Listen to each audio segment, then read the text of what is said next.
Irishman and a Swede walk into a bar. What followed wasn't a joke.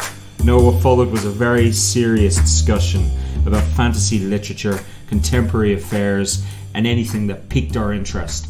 I was that Irishman, Ronan V, and with me today was that Swede, Leif Jor. Leif, how are you? Yo, what's up? Did you do that in direct retaliation to my more serious tone? Yes, definitely. Thanks, buddy. Thanks. I was trying to start it off more serious, less jokey, but you derailed makes that no sense. very quickly. Thanks, mate. How you been?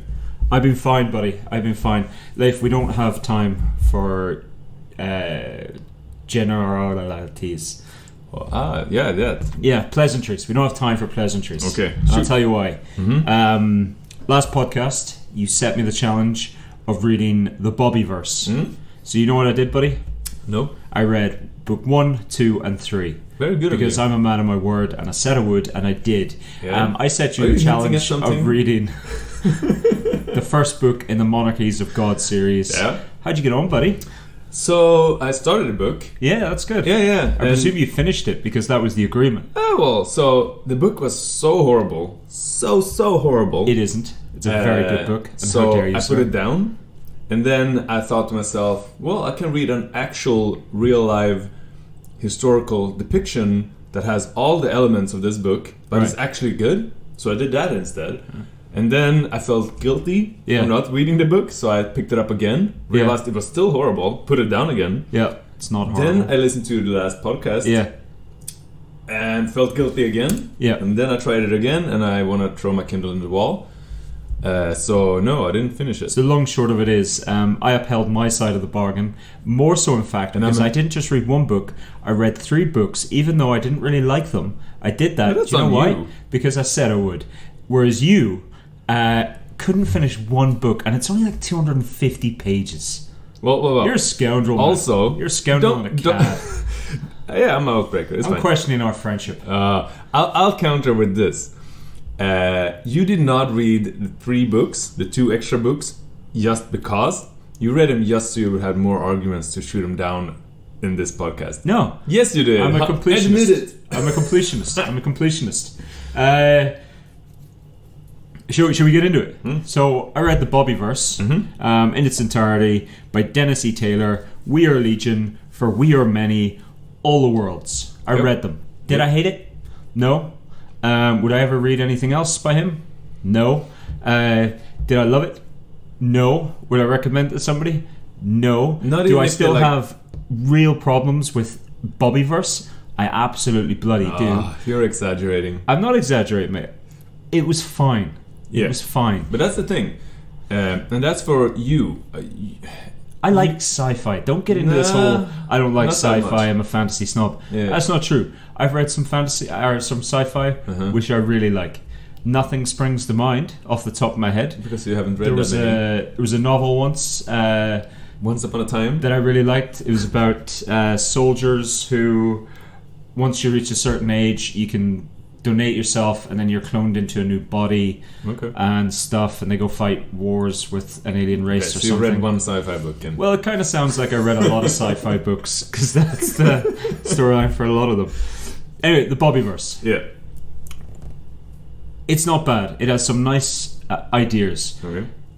Can I tell you the one thing? Well, there's lots of things, but one thing that really grated for me on this series. Okay.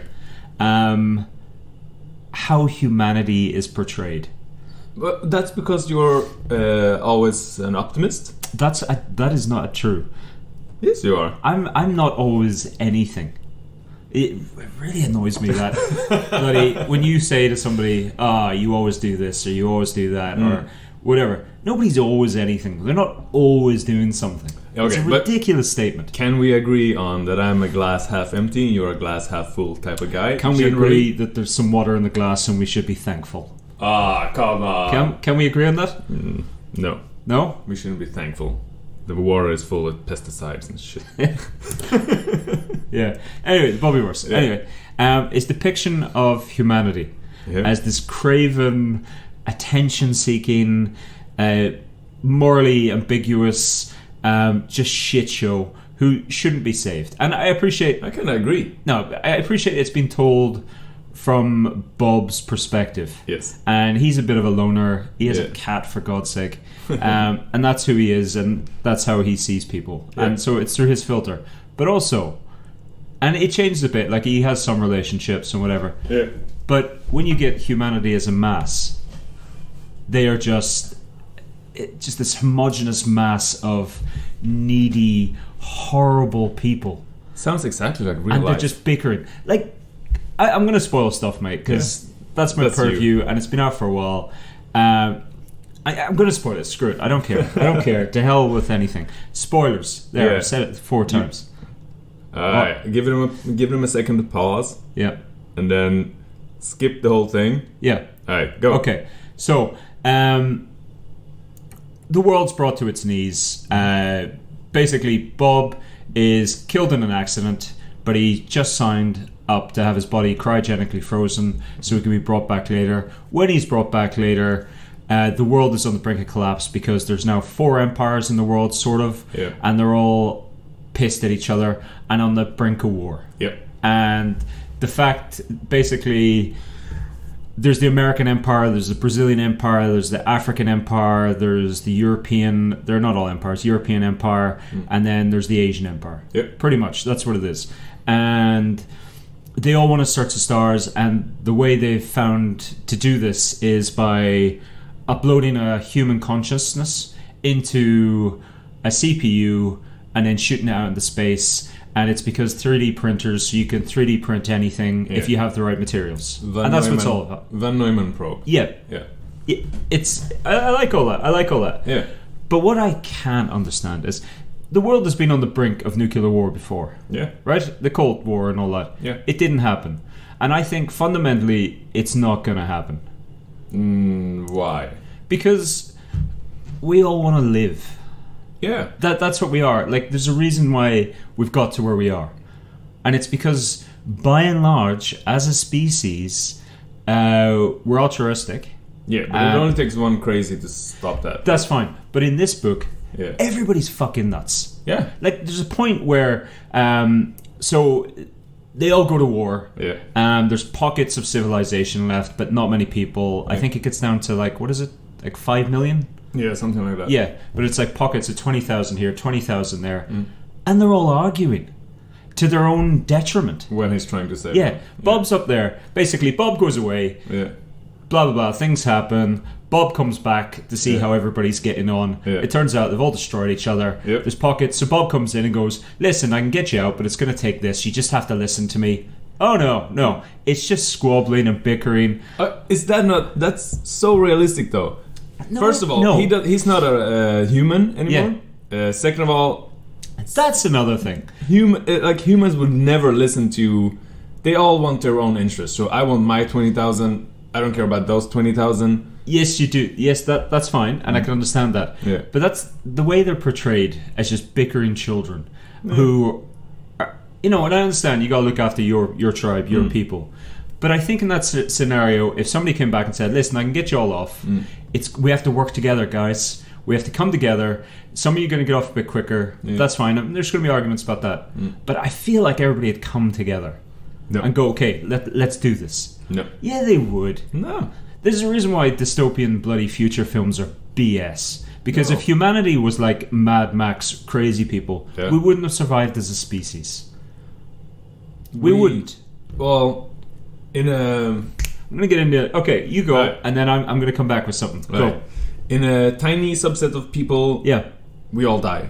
We need enough people to actually have enough good people to. We need 10,000 people. Yeah, but that's not enough. 10,000 people will kill each other. That's not true, because historically it has been shown that at one stage humanity was down to about 10,000 people. Yeah, that's what happened. That's where from. They spread out. Yeah, because they couldn't handle their neighbors, so they want to kill their neighbor. They're talking like, about. Fuck it, I go to another place, and then they manage to survive. And it's like, yay, now we're more. Like it's if they stayed together, they would have killed each other. Like that's why all the hippie communes, all the anarchistic communes, they all fail eventually. So there's been a couple of examples in history. So there's like one in France, that's an anarchistic community. And it starts out good, everybody's happy. Yeah. 30 years down the line, there's like infighting. The one group has section off. Yeah. They started building police, even though they didn't want to have police, stuff like that. Same with the hippie communes, where people get angry at people not helping out because in a small section of population, everybody helps out because you get the kind of communal sense and also the guilting. So why are you sitting down? And then they help out, right? But if you get past a certain amount of people, there's always a couple that can sneak by and still not do the job. Okay. So there's like a mathematics point to it. Okay, that makes sense. Yeah. But in a smaller village, you all help out. So... but you just said the opposite. But no. So that's the problem. So if you have I don't know the numbers, but if you have 500 people, it works in a village. If you have 1,000 people, it works. If you have 4,000, you need to start sectioning off or become a city, and then you need other things. Then you need police. Then you need firemen. Yeah. Before that, you needed the big angry smith that tells you to help out or I will punch you. Yeah. And that's it, and that's enough. Right. But you need actual giving away power and the use of violence to a police force when you get past a certain point. That's fine, but... Yes, but that's the thing. So inherently in us, there is a percentage that will go, nah, fuck the system, I will not help, I will just mooch. But they're vastly outweighed by the ones who go, let's pull together. And in this book, everybody's a fuckwit. Yeah, maybe. Pretty much. Well, also, you have to realize, it's a robot. It's not a robot. Yeah, but it's like he's very logic-driven at the same time, right? But he was like that before. Yeah. So... Sorry, sniffles. As a person like that, you would see everybody else like idiots. So I kind of advise it. It works for me. It's fine. Really? Also, I kind of agree. I think about most humans like this. I have my problems with humanity. Mm-hmm. Any right-minded person does. But I just think in that scenario, like how many Gandhis and Mother Teresas are there? And also, they were bad people. I know. Yeah, that's what I mean. Yeah. Like, the classic example now is, you want to tear down Churchill statues. Yeah. And he did some horrible things, but he also did some good things. I read a lot about the Churchill thing because, I have issues with that type of thing, British imperialism. Yeah. But of his time. Exactly. And that's the problem with history. You've always got to look back. Yeah. And this is in the future, so how are you going to look forward?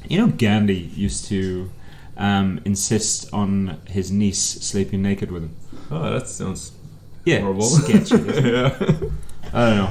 Fan of Hitler as well, Gandhi. Was he? I don't know. I don't know. Yeah. But it's like Mandela in South Africa. Yeah. Terrorist. Well, and also his wife is corrupt and a mafia leader. So it's not never black and white, right? No, the world is grey, which I have my problems with, as you know. But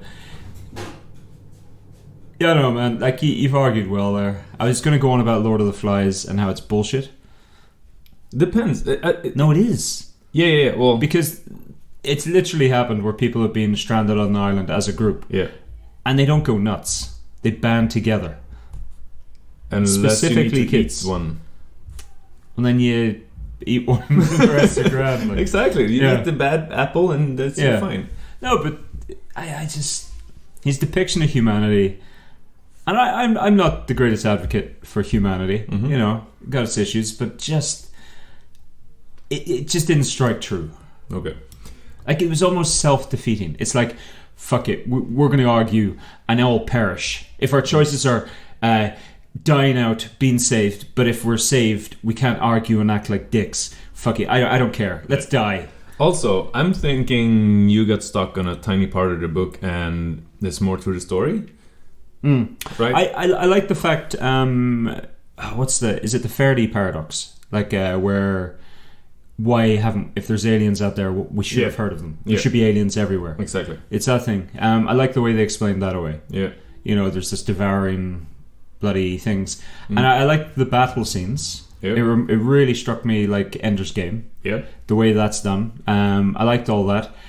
I hated the species, the narrative switches.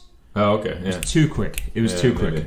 Yeah, it was I kind of like that the different Bobs have different personalities and stuff like that.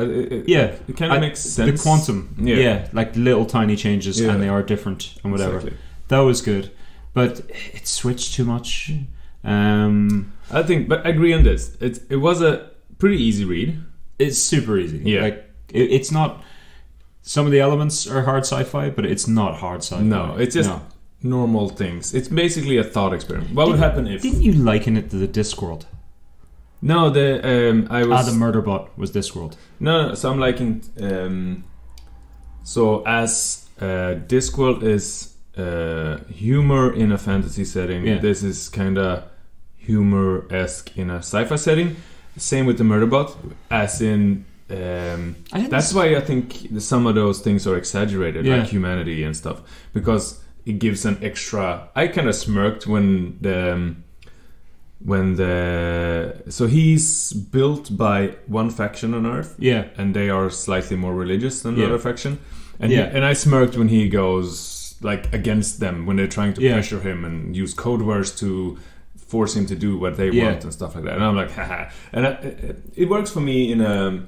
It's not as funny as Discworld, not at all, but it's still not super serious all the time. It's there's some tiny jokes every here and there, and it's like references that are funny, and I kind of liked it.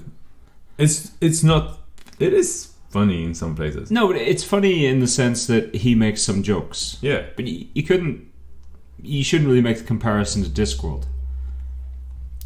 Why? Well, because Discworld, like its whole setup. Is whereas this is grounded in fact, and it's a thought experiment with some jokes, and Discworld is based as humor more, but it's also like some of those books are like one or two jokes that are funny enough to make you laugh, right? But I remember the Witches series, 3 books, and I remember laughing a lot about the cat and stuff, and some of the witches thing, but other than that, not much. Then it's a regular fantasy book. Except for but those they are jokes. regular fantasy books, but in a surreal setting or an uber fantasy setting. Yeah. Whereas this, I can't see the comparison. Okay. But anyway, BobiVerse. Would I recommend it to you? Yeah, because apparently you like shit sci-fi. Would I recommend it to everybody else? No. There you go. That's harsh. I don't think it is. Okay, for a person that generally reads sci-fi, would this be an easy summer read? Would you recommend it as that? Yeah, like. If you could get these 3 books for free, come on. Genuinely, I think I got them on Amazon Prime. Yeah. So I don't think I paid for these. Nice. I think so. Well, like obviously I paid. Yeah, but so I don't think I paid for these, but I wouldn't pay for them. Okay. Yeah. Nice. Just. So I'm gonna force you to read Murderbot next time. What I will say is, I feel like there should have been a 4th book. Yeah, it's probably coming. No, I think this is 3 and done. Oh, okay. I think it's a trilogy and that's it. Right. But I feel like there could have been a 4th book, even though it was a natural conclusion. Anyway, that's it. BobiVerse. Do you want to bother speaking about Paul Kearney's Monarchies of God? Yeah, I definitely want to. Yeah? Yeah. Alright. You're going to make me so angry though, man, because I like this series. Go ahead. I know. Okay, so... knock yourself out. It's a fantasy setting based on historical events, right? Yeah. So the Age of Sails, gunpowder, Muslims versus Christians. Yeah. And that's all good. He doesn't fun. hide that fact. No, like that's fine. It's very plain. But it's for me. Yeah. That is too close to the real history because it's so close. Like. It's almost like he just threw in werewolves as a fantastical element because otherwise he couldn't even call it a fantasy book. Oh, well, let me ask you this then. You read historical fantasy, right? Yeah. So why don't you have issue with that? Well, I think it depends. He's on just any taking it a book bit further. No. Oh yeah, but that's the thing. On any book you accept the premise or not, right? But for this, for some reason, I couldn't. Why? I got annoyed. I kept having it in the back of my mind that why even rename Constantinople? Why? Well, you might as well call it Constantinople and say it's an alternate universe, right? No, well, maybe in the alternate universe, it was named after he wasn't named after somebody called Constantine. But he hadn't won the battle. It was named after some other lad. So there's where we get into it. So for me, he has a lot of good ideas, and some of the writing is good, and some of the seafaring things are good. There's a character or two I like, that I actually like, and think, oh, I want to see what happens here. Then there's character I don't like, and I don't like his depiction of women so far in the book. And I don't like werewolves. But werewolves is separate. That's true for any book I read about werewolves, basically. Why don't you like werewolves? I think it's bullshit. What do you mean? I don't like what do you mean it's bullshit? Okay, I like vampires. I don't like werewolves. So vampires are bullshit, though. Yeah, I don't know. It's I think it's the transformation part that it's too. I never kind of like if you break the bones to become twice the size. I never liked that. Same with the Hulk. I don't like the Hulk for the same reason. Because it's the breaking of joints and stuff to become bigger and stronger and stuff. I don't like the transformation part of that. Like you either are or you're not. What about dragons? One of the major tropes of dragons is when they become humans. Or is that just because that's just an magic? illusion. So if they walk around, they will crush you. I have no idea. I don't know. It's just something I'm stuck on. And so what ended up happening... weird hang-up, man. I know. I never liked werewolves. It's just it's the way it is. What about vampires? The elongation of the fangs.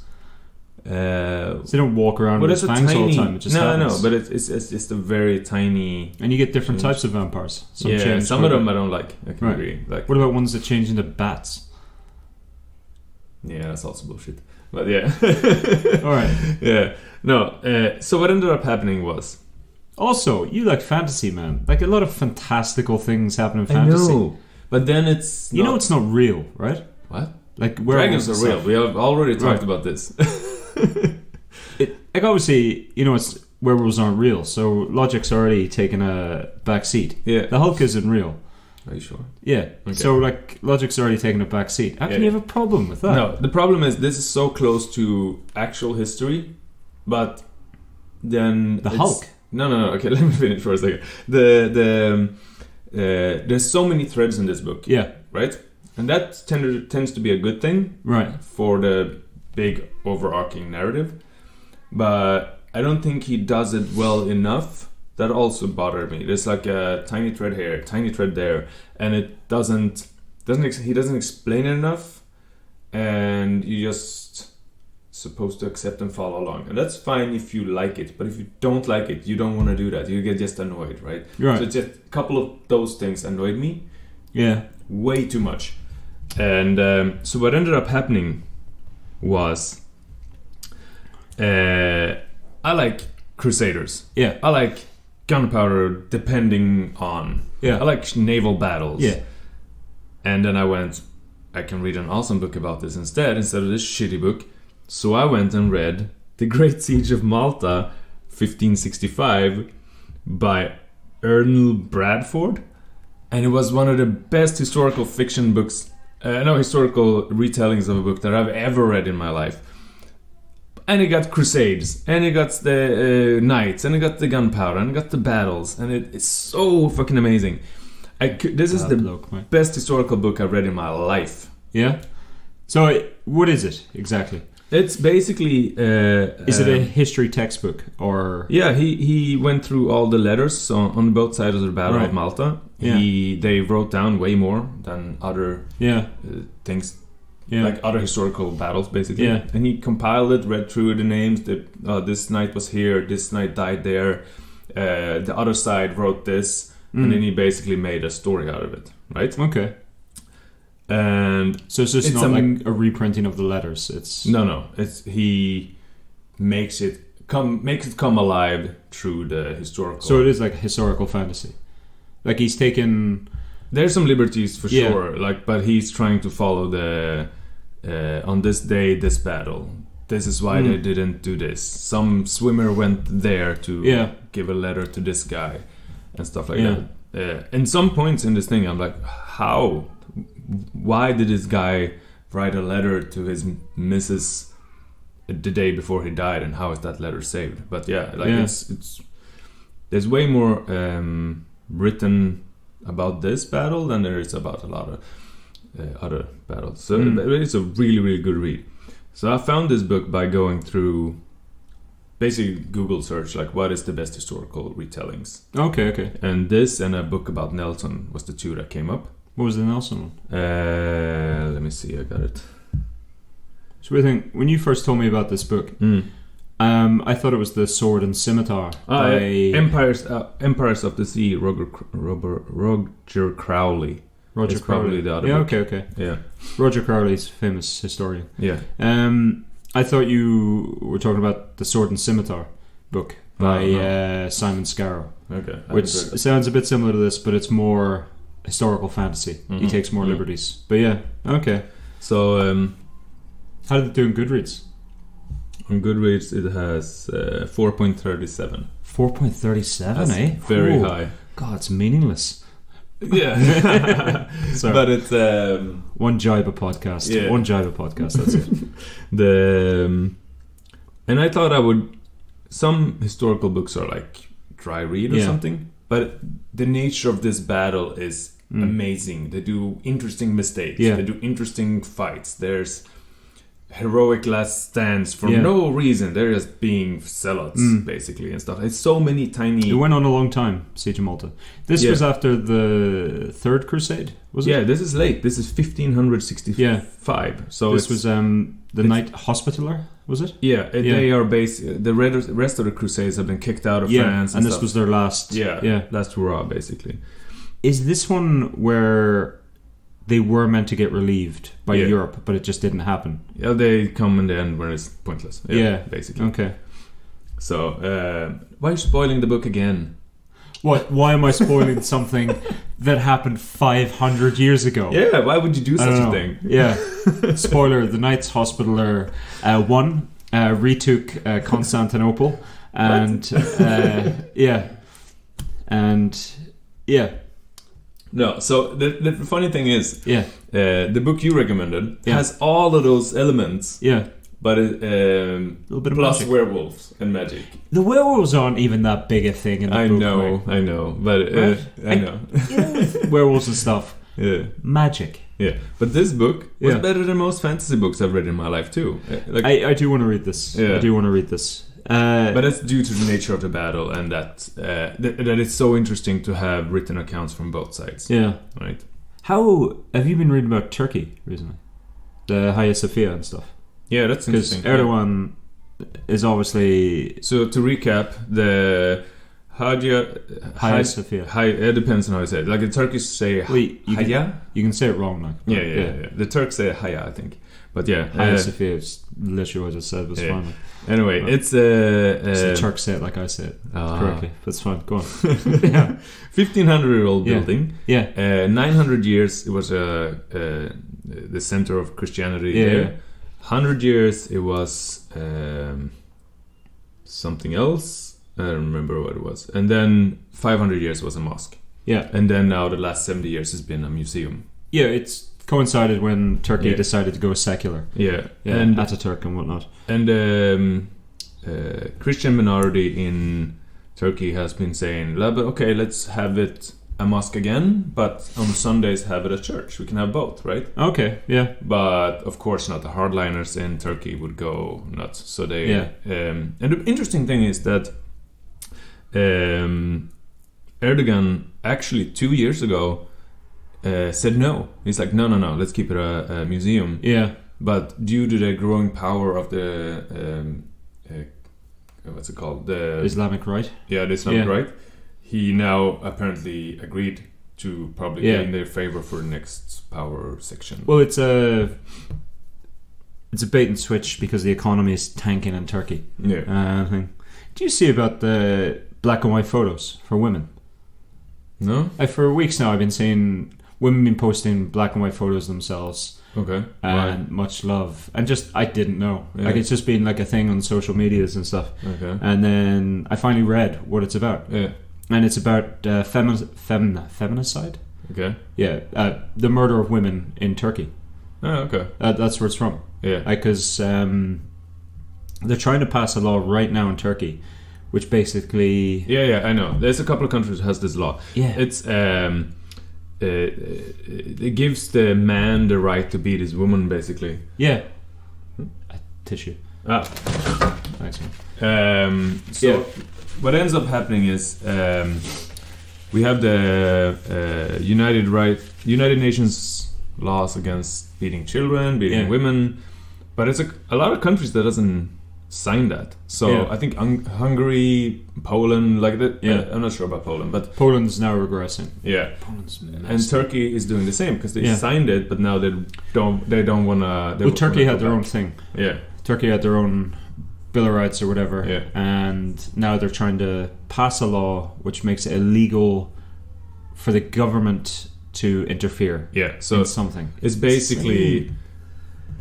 It's a family matter. Don't bother, basically. Yeah. So a woman cannot complain if you get beaten up. How does it happen in this world?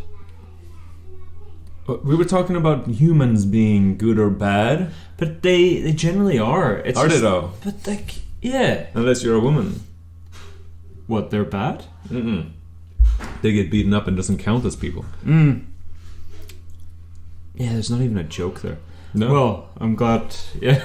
So BobiVerse, we need an AI to tell us what to do. Anyway, so that's what you've been reading. So the thing is, I might go back to Monarchies of God actually, because I can see that there is a payoff in book 3, 4, 5, whatever. I want you to read it just because I love the ending of the whole series. How it ends, the epilogue. I love it. Okay. Do you like an epilogue? No, I generally hate epilogues. Do you? I love a good epilogue, mate. And that's the thing. So we agree on a few books, but by and large, we kind of have different tastes. Actually, I've kind of realized because when we try to recommend books, we like there's a tiny cross section where we go, "Oh, that's the best book ever." Yeah. But then a lot of the other books are like, "What? You like this?" And I go vice versa, right? I always just put it down to the fact that you have bad taste. No, I put it back to the fact that you have horrible taste. Ah. Yes. So what's worse? Well, I presume I'm right. So The epilogue in there is great. I love an epilogue. Do you not like an epilogue? No, why? The book should finish by itself. Epilogue is like, oh, and then they have kids and grow happily ever after. Who cares? Love it. No. Why? Yeah, because the book ends, yeah, right? And you're like, that was great. That was great. Oh, an epilogue, a little bit of dessert. A little bit of dessert in the end. That's what it is. You've had a good hearty meal and you're stuffed. You probably don't need anything more to eat. Yeah. But then a little slice of cake. Slice of cake. I counter with this. Yeah. Most of my favorite movies leave the ending open. So you have no idea what happens. They basically just stop and then you have to think, oh, did he die? Did he live? I have no idea. Do you know what that is? It's lazy story writing. No, I like it because it gives you the... you can choose what you think is going to happen. I don't want to choose. If I wanted to choose my own bloody story, I'd read a choose your own frickin' path book, whatever they're called. I don't want that. Give me closure. That's what I want. I want bloody closure. I don't want fucking Lost. That's serious. Yeah, okay, that's bullshit. Yeah, it's pure bullshit. That's what I don't want. I don't understand how people watch that many seasons of it. I think I bailed at season 2 or something. I watched it all. Ugh, no. And then I ranted about it for ages and had a big Facebook fight with a friend of mine. It was, it's ridiculous. Worth fighting about? Well, just, because it's, fuck Lost. My similar thing is Prison Break. Yeah. First 2 seasons good. Never watched it. The last 2 seasons are so bad that I can never watch anything that some of the actors are in. Are they brothers in real life? I have no idea. Okay. I think they are. Me and actors, I have no idea. I know nothing. It looks similar. One's just got a bigger head. No? No. Do they? No, I don't think so. Alright. Yeah. Same but hair. For instance, the reason I cannot watch Walking Dead is because Sarah Tancredi was in season 1 of Walking Dead. Who? The girl in Prison Break. That actor is in The Walking Dead. I think she's even killed off in season 2 or something. But I cannot watch anything with her for the rest of my life. Throw in a little spoiler and it's fine. Yeah. And the second I mention anything, you jump down my throat. Exactly. Yeah. It's 9 seasons of Walking Dead. Mate. And so that's okay, is it? Yeah, that's okay. Freaking, we're talking about an actual battle that happened 500 years ago, and you're going to call me for spoiling it. Yeah. Outrageous. The one time you got me. The hypocrisy. The one time. I stopped watching The Walking Dead because it's not good. And there's only so long you can lie to yourself about it. Yeah, I actually like the comic. The comic book was good. I've heard the comic book's good. Yeah. I've never read it. So I've seen it, but I've never read it. yeah, I've literally picked it up once and went, and then put it back. Do you know why? No? Because I have to have colour in my comic books. I don't like black and white comic No, I books. agree. I think I find it annoying. I think when I read the colorized version though. Is it a colourist? Yeah. But it's famously black and white, isn't it? No, I don't think. I don't remember, but I don't remember it being. Maybe I'm wrong. I have no idea. The cover's colour. Because I also don't like black and white comics generally. Yeah. And I don't remember. Unless that's the art style. Like, maybe it was black and white. Persepolis. It's probably 15 years ago. You read Persepolis? No. The Iranian one? No. It's black and white, and I think that's a design choice for whatever duality of man. I don't know. Or All woman. talking comics, I have to give a shout out to one of my favorite comics ever. Talking comics? Yeah, you mentioned comics. Now we're talking comics. We're talking comics. Yeah. I thought you were saying literally talking comics. No. Like it's a thing. Is it a thing? I think No. it is actually a thing. Mm-hmm. You know where they partially animate the comic? Oh yeah, that's horrible. I don't like it. I tried it, I didn't like it. But if you haven't read it, read DMZ, Demilitarized Zone. I know what it stands for, mate. I'm just making sure everybody all do. right. And it's a finished story arc, and it's awesome, and it's about civil war in the US, whereas the New York, what part of New York becomes a demilitarized zone, and there's a journalist stuck inside of it. Okay. And it's really, really good. Okay. Who's it by?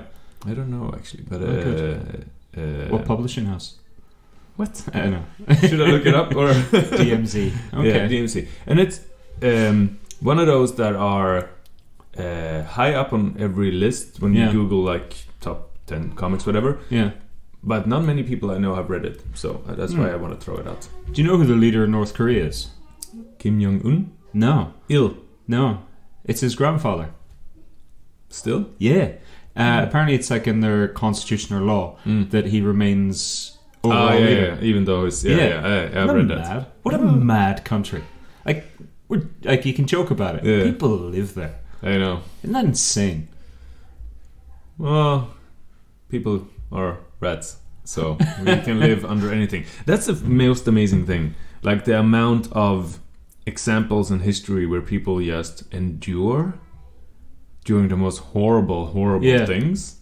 It's the drive to survive is like stronger than anything else. It's gravity.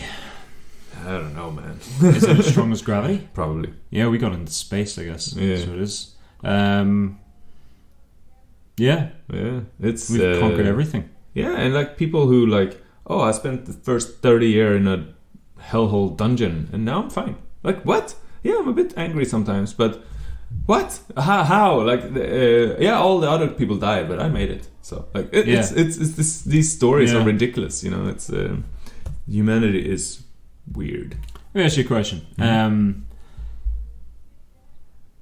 How many people that you didn't know would have to be saved for you to sacrifice your life? That I don't know. That you don't know. Millions. That I know. I don't know. One or two. Yeah, you know, that's fine. Yeah. But people you don't know. Yeah, that's the thing. How many? Millions. Really, millions? Maybe. I don't know. It depends on what the... Like, if I can clearly see the outcome... Does it also depend on how you die? No. Like, if it's quick, painless death, no, it fine. doesn't matter. What do you mean it doesn't matter? Like, what happens if it's a slow, torturous death? I'm assuming that's gonna happen anyway. Why? When you get old and you have aches. No, and pain I don't all mean over like old age or I can't control my pee. I mean like actual like being boiled alive or something. Like some like a horrific death. How many? The number goes up, right? No. No? So I don't. This is where my logic part comes in. Yeah. Dead is dead. I don't care. But you will at the time, like you're living. I will be horrible, and this one is worse than others. Of course you care. No. What are you talking about? So if somebody comes to you go, listen, mate, I'm gonna kill you. Yeah. There's no way you can get out of it. Yeah. You got two choices. I can just kill you real quick. Yeah. or I can torture you for 3 days and you're dead. Yeah. You turn around and go, doesn't matter, mate. Dead's dead. I end up dead anyway. Kinda. Also, What do you mean, kinda? yeah, kinda. Also, the choice would probably be the right choice would probably be slow because it increases the likelihood of being saved. And what and I'm stuff. saying is that likelihood is removed. I I know. 100% knew you would jump in. Oh, but the third option. Yeah, but no, that's in the hypothetical, there's only 2 options. Yeah, but that's the thing. So, since you pointed, since you make it into a logic choice, Yeah, then you can follow the strands of logic yeah, and you make choices. And yeah. That's fine, but not in a hypothetical situation where I've said there's only I know. 2 choices. yeah, but I will still go back to either or doesn't matter. That is that Yeah. because Well, of course it matters. no. One hurts. Yeah, but 3 days is not a long time. It will be. I will be. It'll feel like a long Yeah, time. definitely. But that is dead. It's fine. Yeah, at the end. Yeah. But it's like living your life. You may as well. It's like going, I die at the end, so it doesn't matter how I live my life. No, it's That's an absurd no. statement. No, it's basically You were me- telling me honestly. Yeah. Somebody comes to you and goes, right, you're dead in 3 days. Yeah. Of course, I would choose the easy option if there's. But you Yeah. were connecting it to the amount of people. Yeah. And I'm that's- doing that after the fact. Yeah, but that's the But thing. that's With because you that- said dead is dead. Yeah, with that. Yeah. That is dead. Yeah. Without that, I will choose the easy one. But with the increase in deaths on the other side, I So- might as well take the slow part. So how many people then? I don't know. I don't care. All right, That's the 100 people that you didn't know? no, I don't know, man. Generally, I don't like people, Yeah. so it's probably millions, as I said. Yeah. Yeah, it has to be a lot. Like the thing is, I see. This is like a philosophical thing for me, where Yeah. I go. I've never been afraid of death, like, Right. at all. Yeah. I'm afraid of maybe. I'm more afraid of being blinded than Right. being dead. Right? I'm not afraid of death. I'm afraid of dying. Why? What? Why? It's gonna hurt. Why? What do you mean why? Because it Dying. could. Who cares? That's Like you not- don't want it, but if it happens, it happens. Like what you No, gonna do? that's fine. So Yeah. being dead, fine, because Yeah. you're dead. Yeah. Like, what do you care? Yeah. But dying, that's I'm not a big fan of that. Of course, nobody's a fan of that. Yeah. But at the same time, it's a sequence of events you cannot interact or change once it's started. I wouldn't start. Yeah. Yeah. Yeah. So why worry? It's like worrying about the thunderstrike. Like, I don't care. Like, it's not gonna. We worry about inconsequential things all the time. Yeah. And that's Yeah. why, for instance, Yeah. my mind, when I go into a plane, I basically go, oh, you should be worried about this. And I go, no, dead is dead. And then it's fine. And it goes away. Whereas I get on a plane and I go, I should be worried about this, and then I go, statistically, I'm fine. Yeah. So I don't worry about it. Yeah. I don't walk into a plane and go, oh, if it crashes, I'm dead, so it's fine. Like, Yeah. you got a weird mind, I man. know. But that's the Crazy logic, person. philosophical way of Mm. thinking where you go, there's like a satisfying release where you weight off your shoulder is gone away when you come to a conclusion. And Yeah. the conclusion is that is inconsequential. It doesn't matter. I'm dead. So there's other things I worry about, but in my mind, I will never for the rest of my life worry about this. But living matters. Yeah, of course, everybody Yeah. want to live. Yeah. What about like the noble sacrifice? So I read a lot of fantasy, Yeah. and you have people sacrificing themselves for X, Y, and Z. Yeah. And sometimes I'm like, hey, but you're dead. Like, what'd you get out of that? Well, I think that's If you believe in the afterlife, fine. But that's where the good part of humanity comes in. I Yeah. think, where people do those things, and to this day, people cannot really explain. Psychologists cannot explain why people do it. For instance, there's a guy, a Russian soldier. Yeah. He got a medal because he basically ran out a bomb and got everybody else safe yeah. and stuff like that. he died though. Yeah, 100%. He's probably really enjoying that medal. Yeah, exactly. But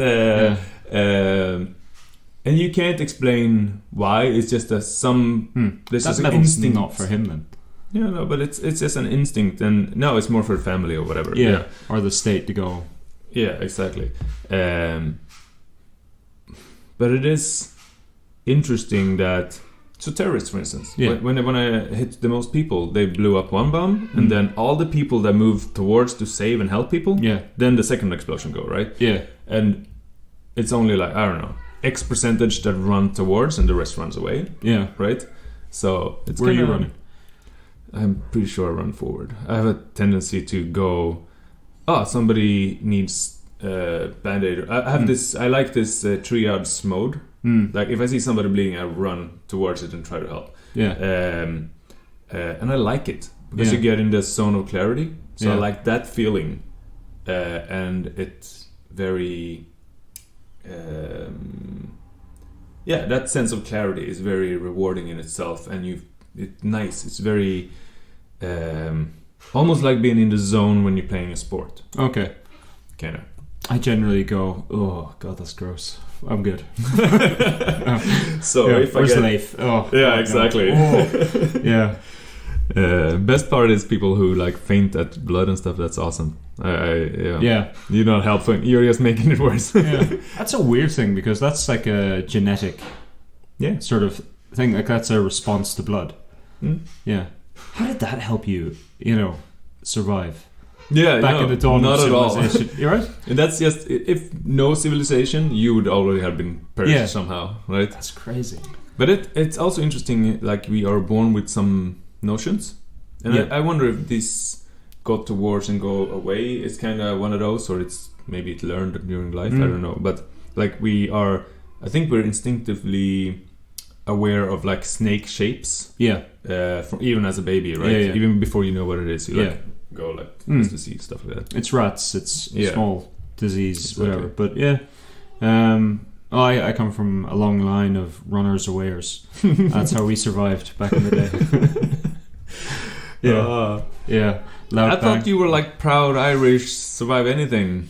Self-deprecating, buddy. I have no idea what I'd do if I...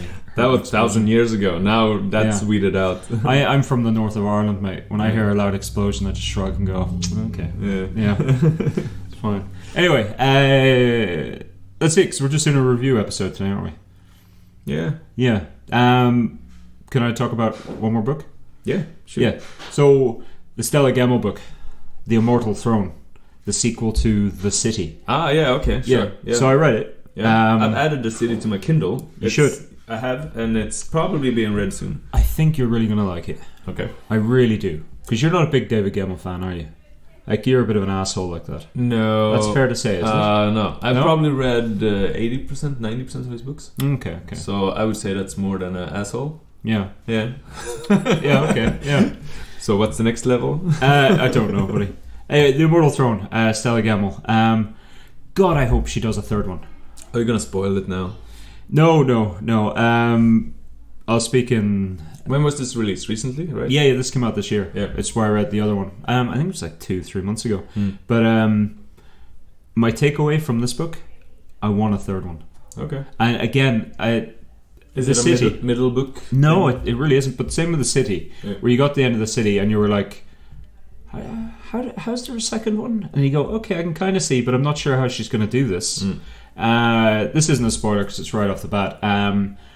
The sequel starts place 6 months before the end of the first book. Okay. Yeah. I said this to you before, how she time jumps and character jumps. Okay. She does that in this one again. And it takes a little bit of getting used to, but she does it less and it's a lot more controlled. Okay. It's a really good book. Okay. I got to the end and I was like, I don't see how there's a third one. Like, there's a natural conclusion there. Yeah. But I want a third one. Okay. That's nice. That's always a nice feeling, right? Yeah. There's new characters introduced, but there's new characters which were mentioned in the first one, but didn't get any playtime. Like, there's the brother of one of the main characters who you hear about a fair bit. Yeah. But he's never in. Yeah, it's sort of, he got lost. Yeah. And we never heard from him again. And then in the second book, boom, there he is. Okay. And this is what he's been doing. Yeah, okay. Yeah, but that makes sense. It's fantastic, mate. And like minor characters and then other characters come back and get more playtime. Now, so your track record is reading a book that I couldn't even finish, even though I promised. Yeah. So will I finish this book? You absolutely will. This is this couldn't be more different. Okay. Like this isn't. I think I said last time, controversially, she's a better writer than David Gemmell. Yeah. And what I meant by that was her lexicography is a lot more broad. It's not as simplistic. Yeah. And I don't mean simplistic in a bad way. Go on. In the last episode, I was like trying to force you to make me read The City instead because I knew I was probably going to like that more. I thought you would as well. That's why I wanted you to read Hawkwood. I wanted you to fall in love with Paul Kearney. More people should read Paul Kearney. He doesn't write enough, and that's because I don't think he gets the love he deserves. Yeah. And I was really hoping you'd fall in love with this and read everything. So Yeah. I think he's great. Yeah. Yes. I can say one thing about Paul Kearney. If you look through the reviews, there's a lot of 5 stars, and then there's a lot of 2 stars, like me, who has the same kind of complaints that I had. But the other side of it is the 5 stars. So if you like it, you like it. Like it's just a weird. Yeah. Okay. So. The Immortal Throne, Stella Gemmell. I don't want to talk about it too much because I do want you to read it, and then we'll both talk about it. Yes. I'll come back when I've read it. It's very good. I really hope there's a third book, and it doesn't take her 8 years to write it. But I can understand, like, it's a weighty book, but it's fantastic. It just, it's very good. I'm a big fan of Stella Gemmell. Nice. Well done. I'll throw in review book 2. Yeah. And that's Devolution by Max Brooks. It's a weird title for a fantasy book. It's not a fantasy book. That might be why. And here we go again. Leif trying to derail the fantasy podcast and make it a sci-fi podcast. It's not sci-fi. It's Sasquatch story. Real life. Your eyes went up there into your forehead a little bit. I don't know what happened there. All right. We're talking about Dresden next episode, aren't we? Yeah. Okay. All right, just because you mentioned Sasquatch, made me think. Okay, go. So, if you read World War Z, no. Okay, this is the same author. Watched the movie. Yeah, not great. Not great. The book is actually pretty good. I've heard that. Yeah. So I recommend that book. That book is awesome. Right. This is his new book, and he has a peculiar style of writing where he goes.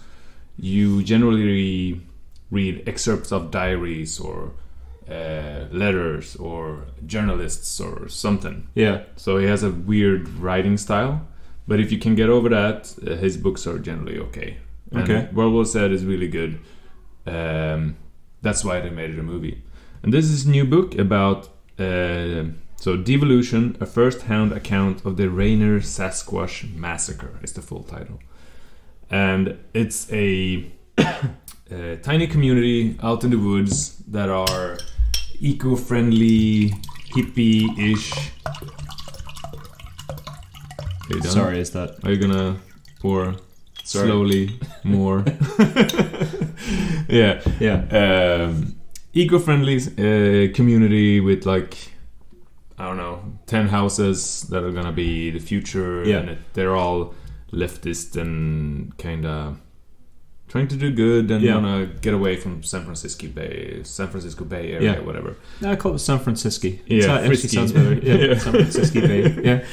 And the main protagonist is writing her diary, basically. Right. And she's agreed to move out there because she's overstressed, having a mental breakdown-ish kind of thing.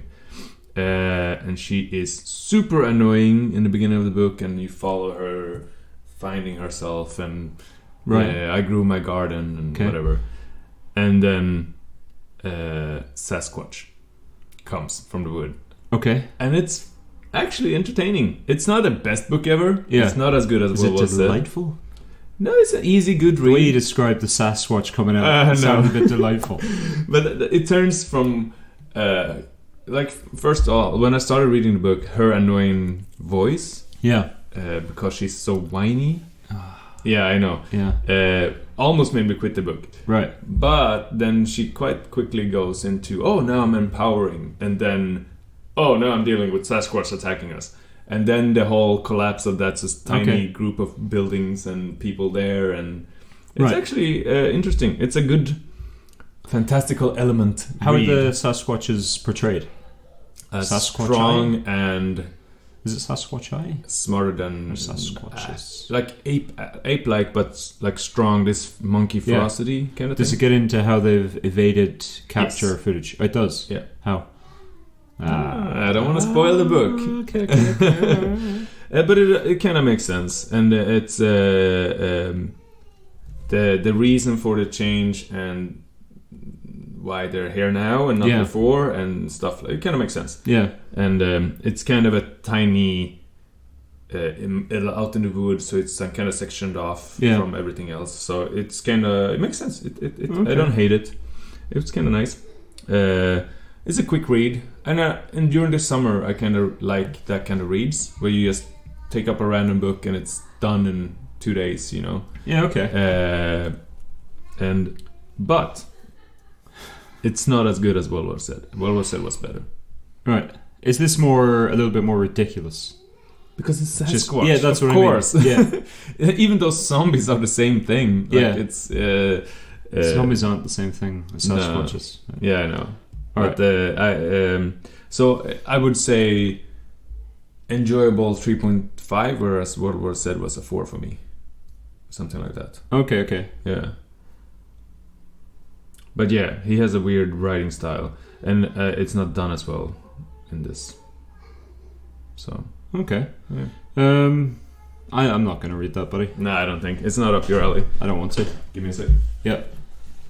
Our Leif has just left. I could try and edit in just a break, so it seems like he never left, but it gives me a chance to talk about. I got nothing. Are you talking shit about me again? No. I knew it. And Leif's back, everybody. It's an interesting little break. I think that's it, is it? Yeah, I think so. Yeah, okay. So next week, Peace Talks. Peace Talks by Dresden. And maybe Firemain. Yeah, okay. Yeah, Firemain. Yeah. It's a bit annoying because Raymond E. Feist... Feast? Yeah, Feast. I have no idea. Feist. I probably said it wrong 100 times. Yeah, I have no idea. Fast. He released his new book in the Firemain saga, but Leif only just finished the first. I finished the second. So maybe by the time next episode rolls around, he'll finish the second. Yeah, maybe. We'll see. Maybe. Right. I don't think he will. But anyway. What? I only read sci-fi, that's why. For today. Leif, do you want to go through where the people can find us? I have no idea where to find us. I know you don't, buddy. I was only asking because I knew you wouldn't. Interwebs? So you can find us, if you want to contact us, do it through Gmail, tangentialdiatribe@gmail.com. We're on Facebook, Tangential Diatribe. If you want to support us on Patreon, that's tangentialdiatribe@patreon.com. We're on Twitter, Tangential D, although we don't do anything on Twitter because we're both old and are scared by social media. YouTube, you can find the episode, Tangential Diatribe YouTube. The website, of course, just for latest episodes, tangentialdiatribe.com. It's so many. People stopped listening 5 minutes ago. Big thank you to Moses for the theme music. Yeah. Thank you to Leif for doing this with me one more time. Thank you to myself, because, fair play to me. Thank you to humanity for enduring. Right up until the BobiVerse happens, and then apparently we just devolve. Nah, the more I talk about it, the more I hate that book. But well done for writing the book. Yeah. Like I don't know about you, but I've sat down and gone, right, I'm going to write a book. Have you tried it? Yeah, that's not easy, mate. No, I've done the outline. I can do outlines. Yeah. I don't know why. That's what I do. Outlines. I kind of write notes about what I want. Yeah. But then I can't write it. No. That's hard. Yeah. It's a lot easier to critique other people's work. Exactly. Heart and soul. But not only that, he got it published. He sold a lot of it. Yeah. And that's awesome. BobiVerse with an I. Yeah. God damn it. Anyway, I've been Ronan V. Thanks for listening. With me is Leif. Thank you. And see you next time. Or listen to us next time. It's such a ridiculous thing to say. See you. It's a podcast. So visual medium. I will see you in your